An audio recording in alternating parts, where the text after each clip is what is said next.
Интерді қаншалықты жақсы білесің? Кеттік. Интер соңғы рет Чемпиондар лигасын қай маусымда жеңіп алды? 2009-2010 маусымында Баварияға қарсы ойнаған. Ол маусымда бас бапкер кім болды? Жозе Мауриньо. Ал соңғы рет УЕФА кубогын қашан ұтты? 97-98 маусымында.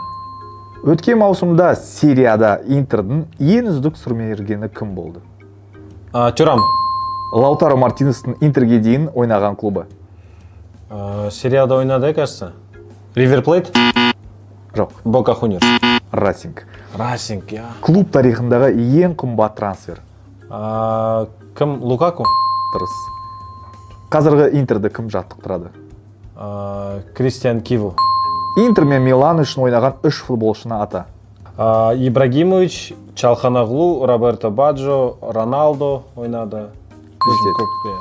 Чемпиондар лигасындағы Интер Қайрат матчын қайдан тамашалауға болады? Әрине, тек қана Кинопоисктан.